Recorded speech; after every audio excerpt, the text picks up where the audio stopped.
All right. Okay, good win Saturday. Hard-fought game against a good football team. Was really proud of the way we overcame sort of the adversities of the game, so to speak. Offense, turned it over 3 times in the first half, and defense responded every time. And then the offense throughout the game responded to Maryland scores. Like to finish the game a hair better. Thought we really could have made a statement at the end, but it's a good win. Northwestern, a very tough challenge. This will be the best defensive team we've played. We're really extremely well coached, in the right places. They know what they're doing. Make you earn your points. They're not going to lose the game. You're going to have to win it. Offensively, struggling a little bit to get their rhythm going.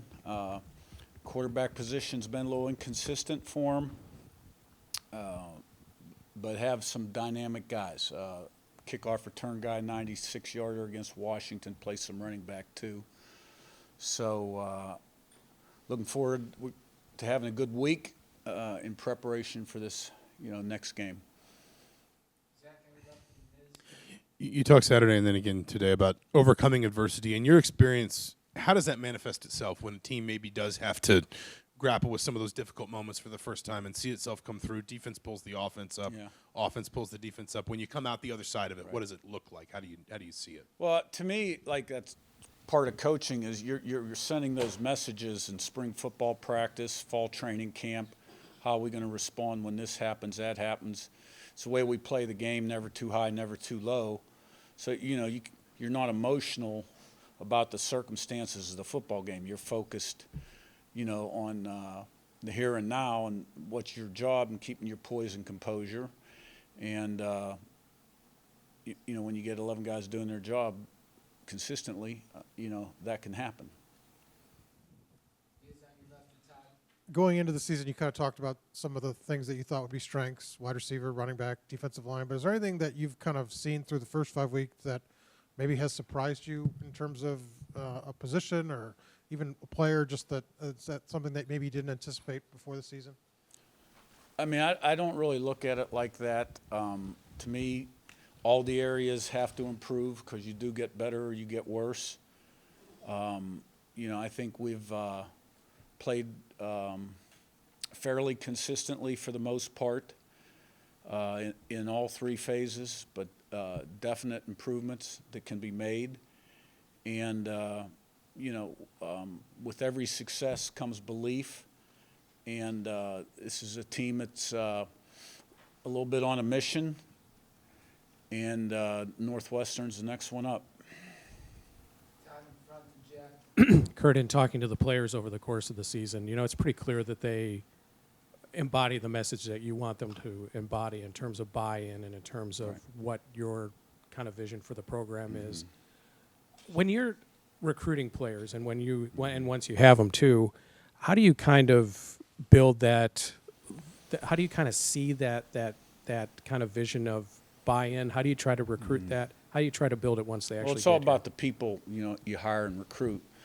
So in recruiting, talent's important, but character is equally important. So, and I sit down with all of them in my office, and because you want people that can kind of buy into the team concept, understand commitment and discipline, hard work, that are moldable, and not necessarily totally self-centered type people. So it's all about people. Yeah, Curt, the way the defensive line was able to get some pressure and I guess also the offensive line in the run game and protection, was that sort of reassuring for you to see from both lines against a Big Ten opponent, like compared to the first 3 non-conference games? Well, I thought our defensive line needed to have a big win in this game because it's one of our strengths going up against one of their weaknesses, and I felt like they did. We put really good pressure on the quarterback, and I was glad to see that. So, and the offensive line, I think, has done a nice job game in, game out, and I think certainly you could see early in the second half the push we were getting in the run game. After Curtis's early interceptions on Saturday, you said that he responded exactly how you thought he would. What did he show on his Ohio tape that made you understand and realize that he would respond that way? I think it was just more being around him since he's been with us in the spring. He doesn't really seem to get fazed by a whole lot of stuff, and he's on to the next play. So, those turnovers were avoidable. Sometimes you got to cut your losses, but I never had any kind, nor did anybody on the staff have any kind of doubt that he wouldn't bounce right back, which he did. Yeah, Omar Cooper has made a few big plays, obviously on Saturday. Just obviously the wide receiver room is pretty crowded. What's allowing him to kind of stand out so much in that room? Well, his big thing is day in, day out consistency because he has talent. I really like him a lot, and he's an explosive player with good ball skills that has just improved from spring to fall camp throughout the season, and that's why we're putting him in position to make the plays. And he made a couple big ones on Saturday, a couple nice throws, contested catches. So like him a lot. Danny, on your left, and Ken. Yeah, your resume is what it is as far as winning. Is there a shared trait you kind of look back on and say, like, all of the teams that we've had that are good have this trait? Well, yeah. I mean, you got a blueprint and a plan, and you're creating a culture and an identity and a team mindset. We want to be a tough, physical, relentless competitor. That plays really hard, one play at a time, smart, disciplined, and poised. Never too high, never too low. And that's how all the teams have played, and that's how we're trying to get this team to play. Ken up top and Joe. Your offensive and defensive lines on both sides of the ball have done a really good job of controlling that line of scrimmage. It's been a big part of your success. How do you get them to continue to keep that up and build on that as the weeks move on? I mean, it's all, to me, the same. Today's got to be a great day of preparation, mental and physical preparation for the opponent coming up. And, you stack good days. And hope you can keep your people healthy, right? Because that's a big part of it, too. We're deeper in some areas than others. And you keep improving. Joe on your right, and Miz. You've mentioned the margin of error once the season starts. What part of this team have you seen from fall camp that's taken the biggest strides in shortening that margin? I think just in our mindset and how we approach the game, and some of the questions were directed to overcoming adversity or the highs and lows of the game, is this team has sort of absorbed that message and tried to apply it where they're not overly affected by success or failure. Miz, and then on. With Miles Price, how did he get on your radar initially, and then what have you kind of thought of his season, from special teams and receiver? Yeah, he's a really good player. He's a great teammate too. Has a lot of positive energy.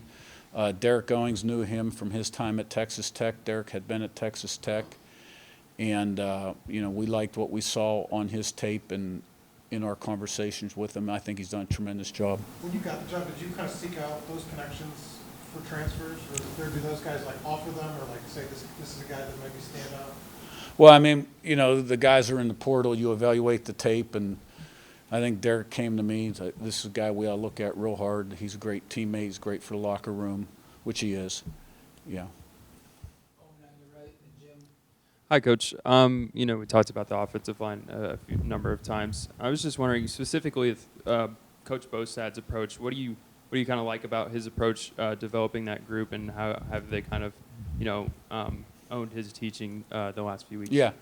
Well, Bob's a really good football coach. He's a fundamentalist. He's tough. He's hard-nosed. His guys embody that, kind of a blue-collar work ethic. And, he makes them tough and physical, and he coaches them that way every single day. So, and I see it show up on Saturday. Jim on your left, and Danny. Curt, on Saturday, you guys had 3 turnovers in the first half, which was unaccustomary for this team, but the defense responded time after time. What does that do for this defense going forward, and what does that show you going forward for them? Well, yeah, I was really pleased to see that, right? It gave us an opportunity to be successful. And, I'm not surprised by it because I think we have a good defense, a very capable defense. So I wish we didn't turn the ball over like we did, but sometimes, you're going to have things throughout the season, and it was great to see them do that. And again, I just think every win builds team confidence. Yeah, with Elijah, obviously you had him last year. I think he had 7 for 128 last week. Just what makes him who he is, in your opinion? He loves ball. He's very competitive. He's got good talent. He's got great ball skills. He's really good at contested catches, and he's always up. He's got a great personality, and he's eager to practice, eager to play, and loves ball. Were you aware of the Waffle House name that he has? I heard that he had created that name. I can't attest to the validity of Waffle House always being open. But even when he's not, he'll find a way to come down with the ball. Coach, my name's Rich. I'm with Channel 13, NBC out of Indianapolis. I'm here because this team is now attracting attention. I did sports for 20-some years, but now I'm a news reporter, and this is becoming a news story, what this team is doing. Sorry for the long question. I don't like long questions. I'll get to my point. Are you surprised at all by what this team has done? What should be your team's reaction to their success so far? What should be the fan and student reaction to what you guys have accomplished so far? I'm not surprised. I pretty much told everybody when I got hired that this is what was possible, and I felt strongly about that after we brought the 22 transfers in December and added a few more at the end of spring ball, and saw the culture come together the way it did. But we had to put it on the field. So I knew it was possible because I'd kind of been a part of something like this before, and I think people are getting excited, which is a natural part of that process too. When you win, right? The stadium fills up more, it gets louder, and the team understands how fragile success can be and how important preparation is on a daily basis. And I'm confident we'll handle today and this week the way we need to. All right. Thanks, Coach. Thank you.